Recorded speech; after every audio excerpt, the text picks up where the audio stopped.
नमस्कार, आवाज समाचार में आप सभी का स्वागत है। मैं हूं सीमा। खबरों की शुरुआत करते हैं और सबसे पहले नजर डाल लेते हैं हेडलाइंस पर।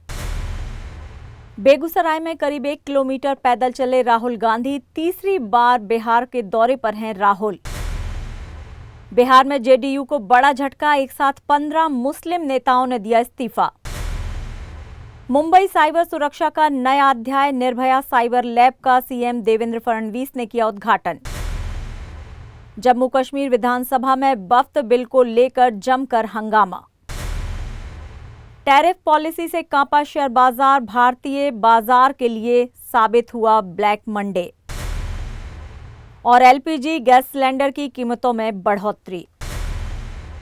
और अब खबरें विस्तार से, और सबसे पहले बात करते हैं राहुल गांधी की। कांग्रेस पार्टी के लीडर और लोकसभा में नेता प्रतिपक्ष राहुल गांधी आज बिहार के दौरे पर हैं। पटना में उनका भव्य स्वागत किया गया। पटना से सीधे बेगूसराय पहुंचे राहुल गांधी ने पलायन रोको नौकरी दो पदयात्रा में भाग लिया। करीब 1 किलोमीटर पैदल चलने के बाद पटना के लिए रवाना हो गए। कांग्रेस नेता श्री कृष्ण मेमोरियल हॉल में सामाजिक न्याय सम्मेलन में शामिल होंगे। बता दें कि कांग्रेस बिहार में अपने दम पर राजनीति करना चाहती है। इसके तहत पार्टी ने कई अहम बदलाव भी किए जा रहे हैं, जिसे ध्यान में रखते हुए राहुल गांधी बिहार पर फोकस कर रहे हैं। बिहार विधानसभा को लेकर राहुल गांधी का ये दौरा काफी महत्वपूर्ण माना जा रहा है। राहुल गांधी ने एक्स पर 1 मिनट का वीडियो संदेश साझा किया, जिसमें उन्होंने बिहार के युवाओं से सफेद टी शर्ट पहनकर मार्च में शामिल होने का आग्रह किया है। उन्होंने वीडियो में कहा कि हमारा उद्देश्य बिहार के युवाओं की दुर्दशा की ओर दुनिया का ध्यान आकर्षित करना है। ये युवा देख रहे हैं कि सरकारी नौकरियां दिन प्रतिदिन कम होती जा रही हैं और निजीकरण से कोई लाभ नहीं हो रहा। अपने अधिकारों के लिए सरकार पर दबाव बनाने और उसे हटाने के लिए आवाज उठाएं। राहुल की इस अपील पर बीजेपी के गिरिराज सिंह ने तंज कसते हुए कहा है कि उन्हें भगवा रंग से नफरत है, इसलिए सफेद रंग चुन लिया है। राहुल गांधी अपने इस दौरे में बेगूसराय में पलायन रोको नौकरी दो पदयात्रा में करीब 1 किलोमीटर पैदल चले थे। समाप्ति के बाद वे पटना के लिए रवाना हो गए। राहुल की इस यात्रा पर बीजेपी की कड़ी नजर है। इसी के चलते राहुल गांधी की बेगूसराय में नौकरी दो पदयात्रा पर बीजेपी प्रवक्ता नीरज कुमार ने कहा कि ये अफवाह फैला रहे हैं। जिस बीहट में पदयात्रा कर रहे हैं उस क्षेत्र के हजारों युवाओं को नौकरी दी गई है। लोकसभा और राज्यसभा में वक्फ बिल पास होने के बाद महामहिम राष्ट्रपति द्रौपदी मुर्मू ने भी बिल पर मोहर लगा दी है। बिल अब कानून बन चुका है। बिल को लेकर विपक्ष की पार्टियों सहित कई मुस्लिम संगठनों द्वारा बिल का विरोध जारी है। मामला अब सुप्रीम कोर्ट में पहुंच गया है। वहीं वक्फ बिल के समर्थन को लेकर बिहार में जेडीयू के मुस्लिम नेता नाराजगी के चलते पार्टी से इस्तीफा दे रहे हैं। इस्तीफे का दौर थमने का नाम नहीं ले रहा है। ताज़ा घटनाक्रम में मोतिहारी में वक्फ बिल पर जेडीयू के स्टैंड पर 15 मुस्लिम नेताओं ने सामूहिक इस्तीफा दिया। इन नेताओं ने नीतीश कुमार पर मुसलमानों का भरोसा तोड़ने का आरोप लगाया है। वक्फ बिल पर जेडीयू के स्टैंड के बाद बिहार के मोतिहारी जिले में मुस्लिम नेताओं का जेडीयू से मोह खत्म हो गया है। वक्फ संशोधन बिल को मंजूरी मिलने के बाद से मोतिहारी में एक साथ 15 मुस्लिम नेताओं ने नाराज होकर जेडीयू का साथ छोड़ दिया है। जेडीयू से इस्तीफा देने वाले नेताओं में गौहर आलम, प्रखंड अध्यक्ष युवा जेडीयू ढाका, मोहम्मद मुर्तजा, कोषाध्यक्ष नगर परिषद ढाका, मोहम्मद शबीर आलम, प्रखंड उपाध्यक्ष युवा जेडीयू ढाका, मोसिम आलम, नगर अध्यक्ष अल्पसंख्यक प्रकोष्ठ ढाका, जहीर खान, नगर सचिव ढाका, मोहम्मद आलम, नगर महासचिव ढाका सहित अन्य नेताओं को मिलाकर कुल 15 मुस्लिम नेताओं ने इस्तीफा दिया है। दरअसल ये पूरा मामला मुस्लिम बहुल इलाके ढाके विधानसभा का है, जहां जेडीयू के 15 मुस्लिम नेताओं ने एक साथ इस्तीफा दिया। इस दौरान इन नेताओं ने सूबे के मुख्यमंत्री नीतीश कुमार के खिलाफ नारेबाजी भी की। इन नेताओं का कहना था कि नीतीश कुमार को ये मुसलमानों का हितैषी समझते थे, लेकिन उन्होंने वक्फ संशोधन बिल का समर्थन करके मुसलमानों का भरोसा तोड़ दिया है। मुख्यमंत्री देवेंद्र फडणवीस ने मुंबई पुलिस के नए अभियान में कार्यक्रम में शामिल हुए। मुंबई पुलिस ने आजाद मैदान पुलिस थाना के पास प्रेरणा हॉल में ये कार्यक्रम किया। मुख्यमंत्री देवेंद्र फडणवीस ने मुंबई पुलिस के अभियान का उद्घाटन किया है। इस अभियान से मुंबई शहर और सुरक्षित बन जाएगा। पुलिस अब नई तकनीकी और तेज काम करने वाली टीमों के साथ काम करेगी। पुलिस आयुक्त और कई बड़े पुलिस अधिकारी मौजूद थे कार्यक्रम में। फडणवीस ने कहा कि मुंबई पुलिस पर हमें गर्व है। हम महिला सुरक्षा, साइबर क्राइम पर खास ध्यान दे रहे हैं। नई निगरानी प्रणाली से अपराध पर नजर रखी जाएगी। सीएम ने युवाओं से कहा कि पुलिस का साथ दें, समाज को सुरक्षित बनाएं। पुलिस आयुक्त ने कहा कि हर नागरिक की सुरक्षा हमारी जिम्मेदारी है। डिजिटल स्क्रीन पर लोगों को नई योजनाओं की जानकारी दी गई। आज मुंबई पुलिस की ओर से कुछ बहुत अच्छे उपक्रमों का लोकार्पण हमने किया है। विशेष रूप से साइबर सिक्योरिटी के लिए 3 साइबर लैब जो बहुत ज्यादा इक्विप है। आज हम जानते हैं साइबर अपराध बहुत बड़े पैमाने पर बढ़ रहे हैं। इन अपराधों को टैकल करने के लिए बहुत अच्छे इस प्रकार के ये लैब्स तैयार किए हुए हैं। फॉरेंसिक वैन्स तैयार की हुई है। महिलाओं के खिलाफ जो अपराध होते हैं ऐसे समय स्पेशलाइज महिलाओं के लिए वैन्स तैयार की गई है। इंटरसेप्टर वैन्स तैयार की गई है जिसमें स्पीड गन रखी हुई है, जिसके कारण कोई अगर स्पीडिंग करता है तो उसकी स्पीड को गिनकर उसको चालान किया जा सकता है, रोका जा सकता है। इस प्रकार की व्यवस्था की गई है। साथ साथ सारे जो मुंबई के पुलिस स्टेशन है उसको साफ करना, उसमें से कचरा निकालना, ये जो 100 दिन का कार्यक्रम हमने किया था इसको बहुत अच्छे तरीके से मुंबई पुलिस ने यहाँ पर एक प्रकार से संपन्न किया है। हर पुलिस स्टेशन में महिला सहायता कक्ष ये मुंबई पुलिस ने खोला है, जिसके कारण महिलाओं को उसकी बहुत सहायता होगी। और साथ में ये जो एक बहुत पुरानी इस प्रकार की मुंबई पुलिस की इमारत थी इसको भी रिनोवेट करके और बहुत अच्छे तरीके से इसका भी ट्रांसफॉर्मेशन मुंबई पुलिस ने किया है। कुल मिलाकर आज मुंबई पुलिस ने जिस प्रकार से ये जो काम किया है इसके कारण साइबर सिक्योरिटी में आजकल हम लोग जानते हैं साइबर फ्रॉड होते हैं, डिजिटल अरेस्ट जैसी गुरुत्वपूर्ण चीजों में लोग फंस रहे हैं। ऐसी सारी चीजों से लोगों को मुक्तता दिलाने का काम किया जाएगा। जम्मू कश्मीर विधानसभा में वक्फ बिल को लेकर हंगामा हुआ। नेशनल कॉन्फ्रेंस के विधायकों ने वक्फ बिल के खिलाफ स्थगन प्रस्ताव लाने की मांग की। नेशनल कॉन्फ्रेंस नेता तनवीर सादिक ने वक्फ कानून के खिलाफ स्थगन प्रस्ताव लाने की मांग की, जिसे स्पीकर ने अनुमति नहीं दी। इस पर सत्ता पक्ष के विधायक अपनी सीटों से उठकर सदन के बीच में आ गए और हंगामा करने लगे। नेशनल कॉन्फ्रेंस के विधायकों ने वक्फ बिल नामंजूर के नारे लगाए। वहीं भाजपा विधायकों ने अपनी सीटों पर बैठकर मेज थपथपाकर स्पीकर के आदेश का स्वागत किया। विधानसभा में इस दौरान तनवीर सादिक और सुनील शर्मा के बीच तीखी नोकझोंक भी दिखाई दी। नेशनल कॉन्फ्रेंस वक्फ बिल पर चर्चा करने की मांग कर रही है। इस हंगामे के चलते स्पीकर अब्दुल रहीम राथर ने सदन को 15 मिनट के लिए स्थगित कर दिया। अमेरिका के राष्ट्रपति डोनाल्ड ट्रंप के टैरिफ की घोषणा के बाद से शेयर बाजारों में भारी गिरावट आई है। शेयर बाजार इससे अछूते नहीं है। वैश्विक बाजारों में कमजोरी के बीच भारतीय शेयर बाजार के लिए सोमवार ब्लैक मंडे साबित हुआ। अमेरिका ने 180 से ज्यादा देशों पर टैरिफ लगाया है। इसके जवाब में चीन ने अमेरिकी उत्पादों पर 34% का जवाबी टैरिफ लगा दिया है। इससे विश्व में ग्लोबल ट्रेड वॉर की चिंता गहरा गई है। इसके अलावा विदेशी निवेशकों की बिकवाली जारी है, जिससे बाजार में चौतरफा बिकवाली देखने को मिल रही है। 30 शहरों वाले बीएसई सेंसेक्स ने आज 4000 अंक के करीब गिरकर 71,449.94 पर ओपन हुआ, जबकि शुक्रवार को 75,364.69 अंक पर बंद हुआ था। सुबह 11 बजे सेंसेक्स 3.72% की गिरावट लेकर 72,560.26 पर था। इसी तरह नेशनल स्टॉक एक्सचेंज निफ्टी भी 1000 अंक से ज्यादा गिरकर 21,758.40 पर खुला। शुक्रवार को ये 22,904 पर बंद हुआ था। सुबह 11 बजे निफ्टी 961.70 अंक या फिर कहें तो 4.2% की बड़ी गिरावट के साथ 21,942.75 अंक पर था। भारत के अलावा दूसरे एशियाई बाजारों में भी गिरावट आई है। मंदी की आशंका ने हांगकांग और चीन के शेयर बाजारों को भी लहूलुहान कर दिया है। हांगकांग का हैंग सेंग बाजार खुलते ही 10% से अधिक लुढ़क गया, जो 2008 के आर्थिक संकट के बाद एक दिन में आई सबसे बड़ी गिरावट है। चीन के CSI 300 ब्लू चिप इंडेक्स में से 5% से अधिक गिरा। चीन की करेंसी युआन भी जनवरी के बाद सबसे निचले स्तर पर आ गई। उधर शिवसेना सांसद संजय राउत ने शेयर बाजार की गिरावट पर अपनी प्रतिक्रिया दी।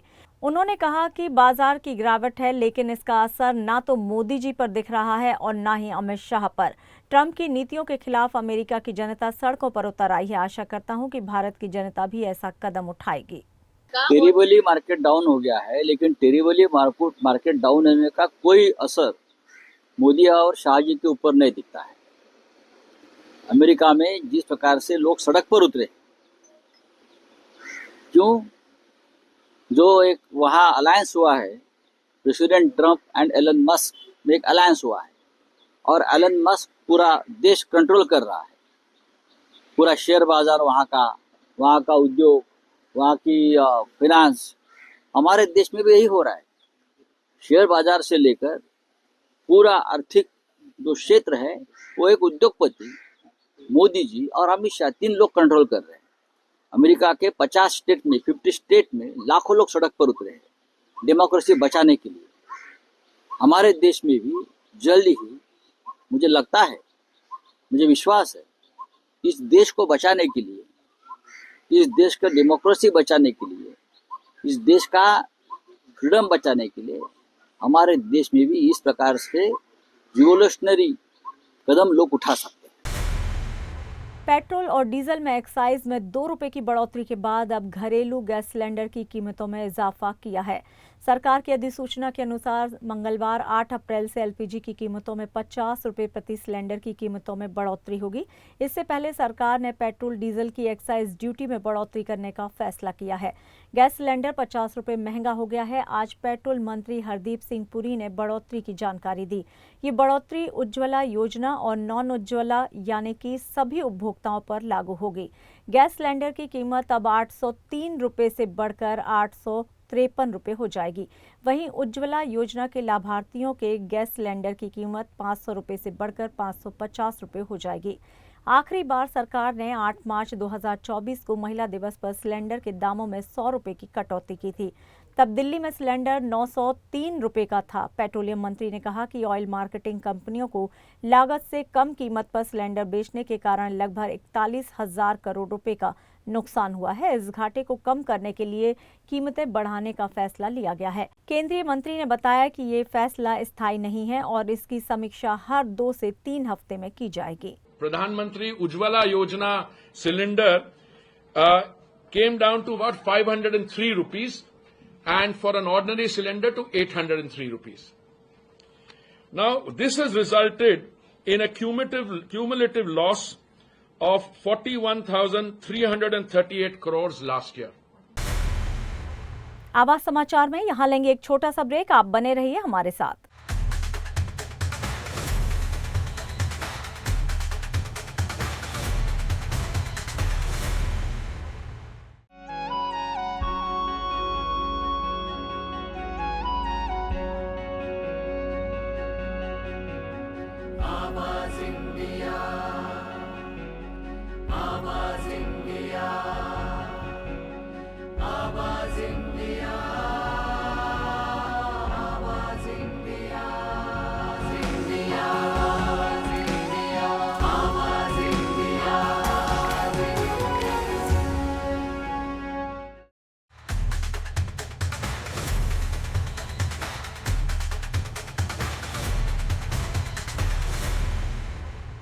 ब्रेक के बाद एक बार फिर से आप सभी का स्वागत है। बढ़ते हैं अपनी अगली खबर की ओर। बड़ी खबर सामने आ रही है। महाराष्ट्र के चर्चित बदलापुर यौन शोषण मामले में महाराष्ट्र सरकार को बड़ा झटका लगा है। बॉम्बे हाई कोर्ट ने बदलापुर यौन शोषण केस के आरोपी अक्षय शिंदे के एनकाउंटर मामले में शामिल पुलिस अधिकारियों के खिलाफ फौरन मुकदमा दर्ज करने का आदेश दिया है। न्यायमूर्ति रेवती मोहिते डेरे और नीला गोखले की खंडपीठ ने पुलिस की आपराधिक शाखा के संयुक्त आयुक्त को मामले की जांच के लिए एक एसआईटी गठित करने का निर्देश दिया है। जस्टिस रेवती मोहिते डेरे और जस्टिस डॉक्टर नीला गोखले की पीठ ने आदेश देते हुए कहा अपनी टिप्पणी में कि अगर अक्षय के माता पिता ने ये रुख अपनाया होता कि वे इस मामले को आगे नहीं बढ़ाना चाहते तो मामला बंद करना आसान होता। पुलिस ने अक्षय की मौत के मामले में एफआईआर दर्ज करने में भी लापरवाही बरती है। इससे माता पिता को हताश होना पड़ा। ऐसी स्थिति में संवैधानिक न्यायालय मूक दर्शक बना नहीं रह सकता। कोर्ट ने तल्ख सवाल पूछते हुए कहा कि राज्य सरकार ने कहा था कि जांच पूरी होने और एसआईटी रिपोर्ट मिलने तक उनके खिलाफ कार्रवाई संभव नहीं है। इस मामले में मजिस्ट्रेट कोर्ट की ओर से दी गई रिपोर्ट स्पष्ट है। इससे संबंधित पुलिस अधिकारियों की भूमिका पर सवाल उठ खड़े हुए हैं। अदालत ने पूछा कि जब रिपोर्ट में कहा गया है कि पुलिस द्वारा की गई कार्रवाई उचित नहीं थी तो मामला क्यों दर्ज नहीं किया जा सका। फिलहाल कोर्ट ने इस मामले में आरोपी 5 पुलिस कर्मियों पर केस दर्ज करने के साथ एसआईटी कमेटी का गठन करने का भी निर्देश दिया है। गौरतलब है कि ठाणे जिले में बदलापुर के एक स्कूल में 2 बच्चियों के साथ यौन उत्पीड़न के आरोपी शिंदे की 23 सितंबर 2024 को कथित तौर पर पुलिस कर्मियों की गोली लगने से मौत हो गई थी। शिंदे को तलोजा जेल से कल्याण ले जाया जा रहा था, तभी ये घटना घटी थी। महाराष्ट्र के उप मुख्यमंत्री एकनाथ शिंदे पर बिना उनका नाम लिए किया गया व्यंग करने वाले विवादों में घिरे stand up comedian Kunal Kamra को मद्रास हाई कोर्ट से राहत मिली है। कोर्ट ने मुंबई पुलिस की एफआईआर में कुणाल कामरा को दी गई अंतिम सुरक्षा 17 अप्रैल तक बढ़ा दी है। इसके अलावा कामरा ने अपने खिलाफ दर्ज मामले को रद्द करने की मांग करते हुए बॉम्बे हाई कोर्ट में याचिका भी दायर की है। उन्होंने अपनी याचिका पर सोमवार को तत्काल सुनवाई की मांग की थी। हालांकि कोर्ट ने सोमवार को सुनवाई करने से साफ इनकार कर दिया और मंगलवार को इस मामले में सुनवाई को मंजूरी दी है। बता दें, कामरा ने 5 अप्रैल को हाई कोर्ट में याचिका दायर की थी, जिसमें दावा किया गया था कि उनके खिलाफ दर्ज एफआईआर संविधान से उन्हें मिले मौलिक अधिकारों का उल्लंघन है। महाराष्ट्र के अकोला से एक बड़ी खबर आ रही है। मिल रही जानकारी के मुताबिक अकोला के दही गांव में शॉर्ट सर्किट से गेहूं की तैयार फसल जलकर पूरी तरह से खाक हो गई है। ये फसल तकरीबन 4 एकड़ तक फैली हुई थी, जिसके चलते फसल के मालिक किसान गजानन इंगले का भारी नुकसान हो गया है। जानकारी के मुताबिक आने वाले 2 दिनों में इस फसल की कटाई होनी थी, लेकिन महाराष्ट्र के अकोला जिले में गर्मी और बिजली की नियमित आपूर्ति के किसानों की मुश्किलें बढ़ी हुई हैं। सोमवार को दहीगांव क्षेत्र शिवार में बिजली के ट्रांसफार्मर में शॉर्ट सर्किट के चलते ये आग लगे होने की जानकारी मिल रही है। चश्मदीदों के मुताबिक खेत के पास से विद्युत ट्रांसफार्मर में अचानक आग की चिंगारी उठी और कुछ ही पलों में आग ने पूरे फसल को अपनी चपेट में ले लिया। आग की सूचना मिलते ही आसपास के किसान दौड़कर मौके पर पहुंचे और पेड़ों की टहनियां और झाड़ू से आग बुझाने की कोशिश की, पर तेज धूप और गर्म हवाओं ने आग को और भड़का दिया। घटनास्थल पर मौजूद एक किसान से मिली जानकारी के मुताबिक किसानों की भरकस कोशिशों के बावजूद आग को नियंत्रित करने तक पूरी फसल जल चुकी थी। पीड़ित किसान गजानन इंगले ने प्रशासन से मुआवजे की मांग की। उन्होंने कहा कि मुंह तक आए हुए निवाले को ये आग छीन कर ले गई। पहले ही बारिश, बाजार में दाम और लागत की मार झेल रहे थे। अब ये हादसा जीने की उम्मीद पर भी भारी पड़ गया है। इस आग की घटना को लेकर स्थानीय किसानों ने भी इस दुर्घटना के लिए बिजली विभाग की लापरवाही को जिम्मेदार ठहराया है और मांग की है कि इस हादसे की उचित जांच कर दोषियों पर कड़ी कार्रवाई की जाए। बड़ी खबर आ रही है कि महाराष्ट्र में पुणे के तलेगांव से मिल रही खबर के मुताबिक रामनवमी के अवसर पर जुलूस के दौरान मलखम प्रदर्शन करते समय एक मलखम पट्टू का चेहरा जल गया। ये घटना तलेगांव दाभाड़े के मारुति मंदिर चौक पर रामनवमी जुलूस के दौरान घटी। मलखम प्रदर्शन के दौरान अचानक व्यक्ति का संतुलन बिगड़ गया और वो आग की चपेट में आ गया, जिससे उसका चेहरा जल गया। स्थानीय लोगों ने तुरंत उसे अस्पताल पहुंचाया। महाराष्ट्र के पालघर जिले के नालासोपारा पूर्व के ओमनगर इलाके में तुलिंज पुलिस ने नशे के कारोबार को लेकर एक बड़ा खुलासा किया है। 3 अप्रैल 2025 के दिन पुलिस ने एक बड़े नशे के कारोबार का पर्दाफाश करते हुए 26 वर्षीय नाइजीरियाई नागरिक को गिरफ्तार किया है। गिरफ्तार किए गए नाइजीरियाई नागरिक के पास से 402 ग्राम एमडी ड्रग्स बरामद की गई है, जिसकी कीमत 80,40,000 रुपये बताई जा रही है। आरोपी की पहचान इफेआनी इनोफर के रूप में हुई है। पुलिस ने आरोपी के खिलाफ एनडीपीसी एक्ट के तहत मामला दर्ज कर लिया है। फिलहाल पूरे मामले की गहन जांच चल रही है। तुलिंज पुलिस स्टेशन के अंतर्गत पुलिस कांस्टेबल छपरीबेन और कदम वहाँ पे पेट्रोलिंग कर रहे थे। तभी उनको इन्फॉर्मेशन मिली कि एक नाइजीरियन व्यक्ति वहाँ पे ड्रग्स बेचने के लिए आ रहा है। तभी सभी उनके ऑफिसर्स एफएफआर सीनियर फैज यादव और उनकी पूरी टीम वहाँ पे गई और उनके मदद से एक नाइजीरियन व्यक्ति को ताबे में लिया है। उस व्यक्ति का नाम है इपेनी नवाफोर, उनका एज 36 साल है। उनके पास लगभग 402 ग्राम MD मेफेड्रिन नामक ड्रग्स मिला है और उसको ताबे में लेके उसको कोर्ट में हाजिर करके लगभग 5 दिन की कस्टडी मिली है और उसकी जो कीमत है वो लगभग 80,40,000 रुपीज़ का इतना कीमत है। और यहाँ लेंगे आवाज समाचार में एक और छोटा सा ब्रेक। आप देखते रहिए आवाज इंडिया।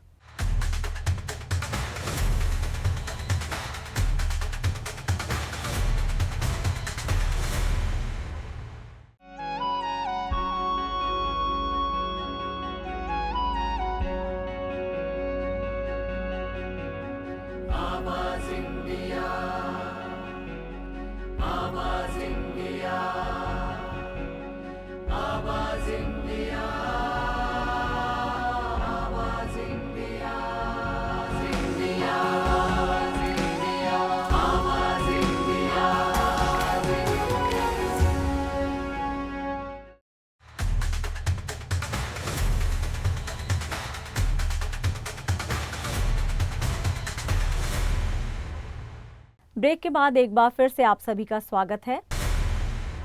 एक्टर आयुष्मान खुराना की पत्नी और film maker author Tahir Kashyap को एक बार फिर से ब्रेस्ट कैंसर डायग्नोसिस से जूझना पड़ रहा है। आपको बता दें कि इससे पहले भी ताहिरा कश्यप साल 2018 में ब्रेस्ट कैंसर से लंबी लड़ाई लड़ चुकी हैं। अब उन्हें दोबारा ब्रेस्ट कैंसर होने की जानकारी सामने आ रही है। ताहिरा ने सोशल मीडिया पर पोस्ट शेयर कर इसकी जानकारी खुद ही दी। ताहिरा कश्यप ने पोस्ट में लिखा, 7 साल की नियमित जांच के बाद ये एक दृष्टिकोण है। मैं सभी के लिए यही सुझाव देना चाहती हूँ कि जिन्हें रोज मैमोग्राम करवाने की ज़रूरत है, मेरे लिए राउंड 2 मुझे ये दोबारा हो गया है। ताहिरा ने पोस्ट के कैप्शन में लिखा कि जब जिंदगी आपको नींबू दे तो नींबू पानी बना लें। जब जीवन बहुत उदार हो जाता है और दोबारा आपके सामने फेंकता है तो आप उसे शांति से अपने फेवरेट काला खट्टा में मिला कर लें और अच्छे इरादों के साथ इसे पिएं, क्योंकि ये एक तो बेहतर है और दूसरा आप जानते हैं कि आप एक बार फिर अपना बेस्ट देंगे। नियमित स्क्रीनिंग करवाएं, मेमोग्राम से घबराएं नहीं। ब्रेस्ट कैंसर एक और बार, हमारे बस में जितना हो उतना अपना ख्याल ज़रूर रखें। सोशल मीडिया पर अपने इस मुश्किल समय में फैंस उन्हें प्यार और सपोर्ट करते हुए उनके लिए प्रे कर रहे हैं। फिल्म लापता लेडीज पर प्लेगरिज्म के आरोप लगाए गए हैं। आरोप है कि किरण राव की 2023 की फिल्म फेवरेज ब्रेक की अरबी शॉर्ट फिल्म बुरका सिटी की कॉपी है। आपको बता दें कि बुरका सिटी 2019 में रिलीज हुई थी और दोनों फिल्मों में कई समानताएं देखी गई हैं। जैसे घूंघट में महिला की तस्वीर वाला सीन दोनों फिल्मों में समान है।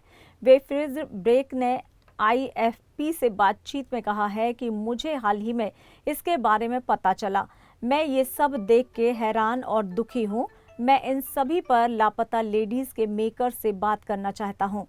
जब उनसे दोनों फिल्मों में समानताओं के बारे में पूछा गया तो फ्रांसीसी डायरेक्टर ने कहा कि फिल्म की पिच मेरी शॉर्ट फिल्म से मिलती जुलती है।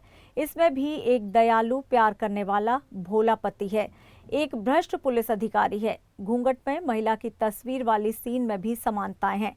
लेकिन दूसरी ओर लापता लेडीज के राइटर विप्लव गोस्वामी ने एक बयान जारी कर साहित्यिक चोरी के इन आरोपों को नकार दिया है। उन्होंने दावा किया है कि उन्होंने 2014 में स्क्रीन राइटर एसोसिएशन के साथ लापता लेडीज और 2018 में SWA के साथ टू ब्राइड्स टाइटल से फीचर लेंथ स्क्रिप्ट रजिस्टर्ड की थी। उन्होंने लिखा कि ये आरोप न केवल एक लेखक के रूप में मेरे प्रयासों को कमज़ोर करते हैं, बल्कि पूरी फिल्म निर्माण टीम की मेहनत को भी कमज़ोर करने वाले हैं। मैंने भारत और ग्लोबल लेवल पर लैंगिक असमानता जैसे मुद्दों पर रिसर्च की है, लिहाजा साहित्यिक चोरी जैसे सभी आरोप पूरी तरह से झूठे हैं। सलमान खान की फिल्म सिकंदर ने फैंस की उम्मीदों पर पानी फेर दिया है। रिलीज के इतने दिनों बाद भी फिल्म दर्शकों पर कुछ खास छाप नहीं छोड़ पाई है। आपको बता दें कि फिल्म सिकंदर ने वर्ल्ड वाइड बॉक्स ऑफिस पर 8 दिनों के अंदर 157.45 करोड़ की कमाई कर ली है। इस फिल्म को बस अब 200 करोड़ के क्लब में शामिल होने के लिए महज 2.5 से 3 करोड़ रुपए की कमाई और करनी है। सिकंदर ने रिलीज के 8वें दिन वर्ल्ड वाइड 961 करोड़ के आसपास कमाई की है। फिल्म के निर्माता साजिद नाडियावाला अपने आधिकारिक इंस्टाग्राम अकाउंट पर उन्होंने फिल्म की कमाई के आंकड़े शेयर किए हैं। फिल्म सिकंदर ने शनिवार को दुनिया भर में 187.84 करोड़ रुपए तक कमा लिए थे। फिल्म की कमाई में लगातार धीरे धीरे इजाफा देखने को मिल रहा है। और आवाज समाचार में फिलहाल की खबरों में इतना ही। नमस्कार।